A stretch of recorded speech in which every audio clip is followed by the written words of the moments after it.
Hi friends, எல்லோருக்குமே happy Pongal.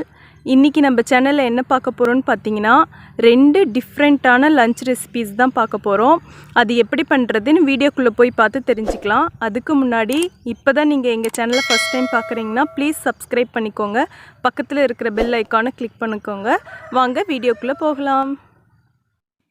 இன்றைக்கி first recipe என்னன்னு பார்த்தீங்கன்னா, ஒரு சூப்பரான சாம்பார் தான். நம்ம யூஸ்வலாக செய்கிற மாதிரி இல்லை. இதில் வந்துட்டு தேங்காய் அரைச்சி ஊற்றி சாம்பார் பவுடர் இந்த மாதிரி எதுவுமே யூஸ் பண்ணாமல் நம்ம செய்ய போகிறோம். ஃபஸ்ட்டு ரெசிபி வந்துட்டு சாம்பார். செகண்ட் இதுக்கு சைடிஷ் பார்த்தீங்கன்னா வெண்டைக்காய் தயிர் பச்சடி தான் நம்ம செய்ய போகிறோம். வெண்டைக்காயில் வந்துட்டு இதுலேயும் தேங்காய் கொஞ்சம் அரைச்சி ஊற்றி நம்ம ஒரு கிரேவி மாதிரி செஞ்சுட்டு தயிரில் ஊற்றி மிக்ஸ் பண்ண போகிறோம். வெண்டைக்காய் தயிர் பச்சடி, இந்த 2 ரெசிபி தான் இன்றைக்கி நம்ம சேனலில் பார்க்க போகிறோம். கண்டிப்பாக நீங்களும் உங்கள் வீட்டில் ட்ரை பண்ணி பாருங்கள். ட்ரை பண்ணி பார்த்துட்டு எப்படி இருக்குன்னு சொல்லுங்கள். இப்போ வாங்க ரெசிபி எப்படி செய்கிறதுன்னு நம்ம பார்க்கலாம். இப்போ நான் பார்த்தீங்கன்னா சாம்பாருக்கு இந்த கப்பில் 1.5 கப்பு துவரம்பருப்பு எடுத்திருக்கேன். இப்போ இது நல்லா வாஷ் பண்ணிட்டு வந்துடலாம்.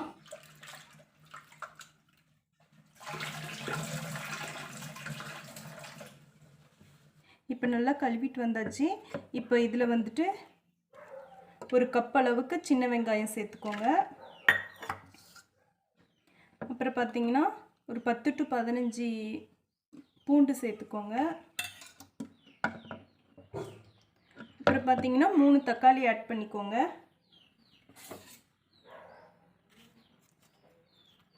இந்த சாம்பார் வந்துட்டு நம்ம எப்பவுமே செய்கிற மாதிரி இருக்காது. நான் யூஸ்வலாக செய்கிற மாதிரி இல்லாமல் தேங்காய் அரைச்சி ஊற்றி பண்ணுற மாதிரி இருக்கும். டிஃப்ரெண்ட்டாக இருக்கும். நீங்கள் இதை ட்ரை பண்ணி பாருங்கள்.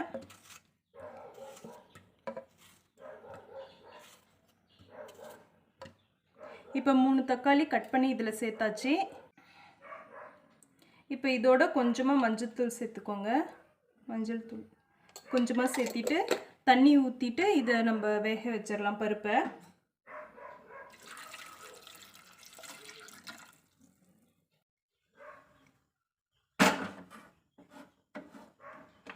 இப்போ இது 4 விசில் விட்டு நம்ம வேக வச்சு எடுத்துக்கலாம். இப்போ வந்துட்டு இதுக்கு தேவையான காய்கறி எல்லாம் நம்ம வேக வைக்கணும். அது எப்படி பண்ணுறதுன்னு பார்க்கலாம். இப்போ மண் பாத்திரம் நான் எடுத்திருக்கேன். இதில் வந்துட்டு நான் ஒரு கேரட் சேர்த்துருக்கேன். அப்புறம் பார்த்தீங்கன்னா ஒரு 4 to 5 பீன்ஸு. அப்புறம் பார்த்தீங்கன்னா பூசணிக்காய். உங்களுக்கு தேவையான காய்கறி எது இருந்தாலுமே ஆட் பண்ணிக்கோங்க. நான் இன்றைக்கி என்கிட்ட இருக்கிறத வச்சு நான் செஞ்சு காமிக்க போகிறேன். இதோட கத்திரிக்காய் கொஞ்சம் சேர்த்துக்கோங்க. சேர்த்துட்டு இதில் கொஞ்சோண்டு தண்ணி ஊற்றி இதையும் வேக வச்சிடலாம்.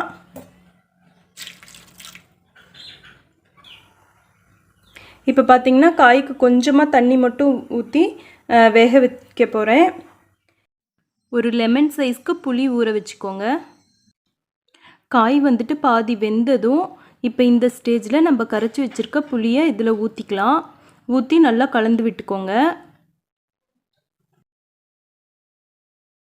இப்போ நம்ம மசாலாவுக்கு வறுத்துக்கலாம். ஒரு கடாயில் 2 ஸ்பூன் எண்ணெய் விட்டுக்கோங்க. விட்டுட்டு மல்லி பார்த்திங்கன்னா ஒரு கையளவு மல்லி போட்டுக்கோங்க.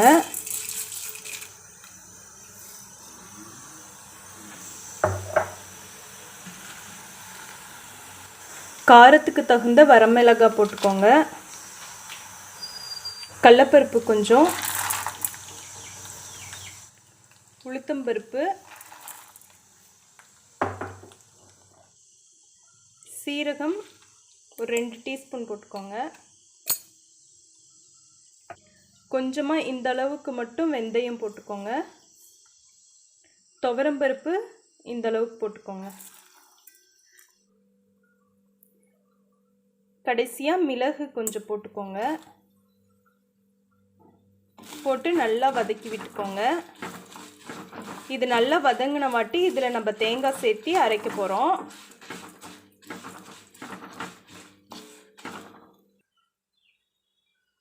இப்போ இது நல்லா வதங்கிருச்சு. இப்போ தேங்காய் வந்துட்டு ஒரு 4 ஸ்பூன் தேங்காய் போட்டுக்கலாம். பெரிய ஸ்பூன்லேயே ஒரு 4 ஸ்பூன் தேங்காய் போட்டுக்கோங்க.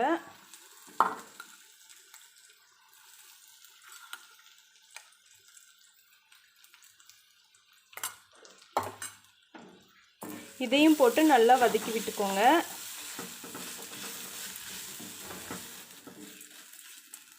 இப்போ இது நல்லா வதங்கிருச்சு. இப்போ வந்துட்டு நம்ம இதை ஆற வச்சுட்டு நம்ம மிக்ஸி ஜாரில் போட்டு பேஸ்ட்டாக அரைச்சிக்கலாம்.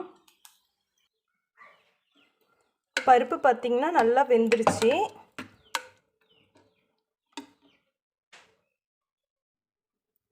பார்த்திங்கன்னா தேங்காய் பேஸ்ட்டு அரைச்சாச்சு. இப்போ இந்த அரைச்ச பேஸ்ட்டை வந்துட்டு நம்ம இதில் போட்டுக்கலாம். காயிலேயே போட்டுக்கோங்க.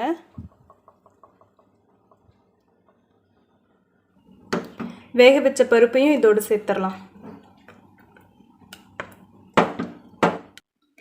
தேவையான அளவு உப்பு சேர்த்துக்கோங்க. சேர்த்து விட்டுட்டு நல்லா கலந்துக்கோங்க. இன்னும் தேவையான அளவு தண்ணி எல்லாத்தையும் ஊற்றிட்டு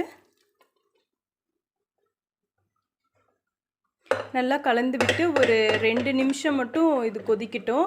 கொதித்த உடனே இதை தாளித்து கொட்டிட்டா அவ்வளோதான், முடிஞ்சிருச்சு. நம்மளோட சாம்பார் ரெடி ஆயிடுச்சு.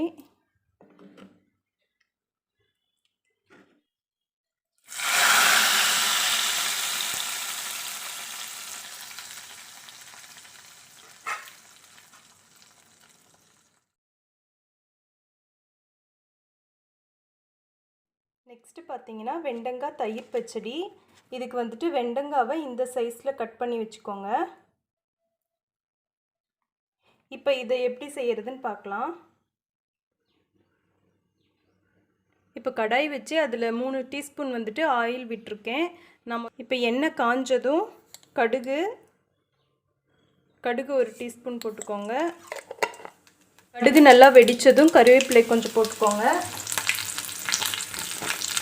அப்புறம் நம்ம கட் பண்ண வெண்டங்காவையும் இதில் போட்டுக்கலாம்.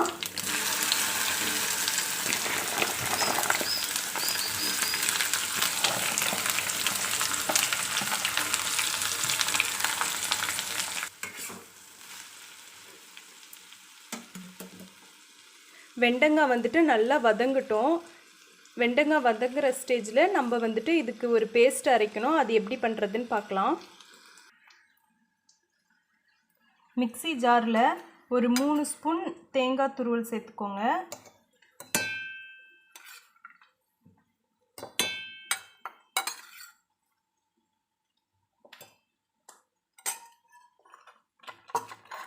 இதோட காரத்துக்கு தகுந்த வரமிளகாய் சேர்த்துக்கோங்க. நான் இப்போ 3 எடுத்திருக்கேன். உங்களுக்கு தேவையானது நீங்கள் சேர்த்துக்கோங்க. 1 டீஸ்பூன் சீரகம். இது எல்லாத்தையும் சேர்த்து நம்ம பேஸ்ட்டாக அரைச்சிட்டு வந்துடலாம். பார்த்திங்கன்னா தேங்காய் அரைச்சிட்டு வந்துட்டோம். இதை வெண்டங்காயோட நம்ம சேர்த்துக்கலாம்.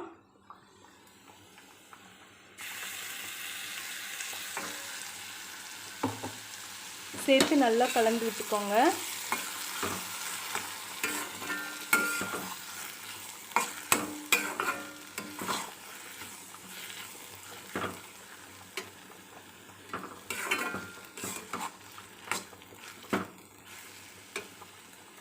இப்போ இது நல்லா வெந்ததும் நல்லா ஆறிடணும். ஆறுனதுக்கப்புறமா நம்ம தயிர் கூட போட்டு கலக்க போகிறோம். போட்டால் நம்மளோட வெண்டங்காய் தயிர் பச்சடி ரெடி ஆயிரும். அவ்வளோதான். இந்த சைடு பார்த்திங்கன்னா சாப்பாடு வெந்துட்டுருக்கு. நம்மளோட லஞ்ச் வந்துட்டு முடிய போகுது.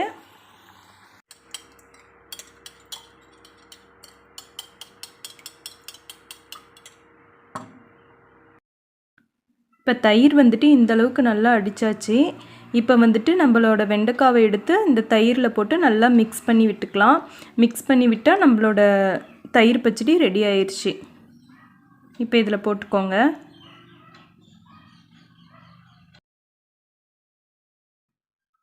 இப்போ நல்லா கலந்து விட்டுக்கோங்க. இப்போ நான் இதில் ஏற்கனவே உப்பு போட்டுட்டேன். உப்பு கொஞ்சம் பத்தலை டேஸ்ட்டு பார்த்ததுக்கப்புறம். ஸோ இப்போ வந்துட்டு கொஞ்சமாக உப்பு சேர்த்துக்கிறேன். முதல்லையே நான் உப்பு போட்ட வீடியோ வந்துட்டு மிஸ் ஆகிருச்சு. நீங்கள் ஃபஸ்ட்டுலேயே வெண்டங்காய் வதங்கும் போதே நீங்கள் உப்பு போட்டுக்கோங்க. இப்போ நான் கொஞ்சம் எக்ஸ்ட்ராவாக உப்பு போட்டுட்டு நல்லா கலந்து விட்டுக்க போகிறேன். இப்போ நம்மளோட தயிர் பச்சடி ரெடி ஆயிடுச்சு.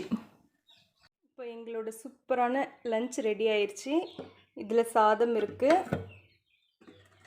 இதில் சாம்பார், அப்புறம் பார்த்திங்கன்னா வெண்டங்காய் பச்சடி.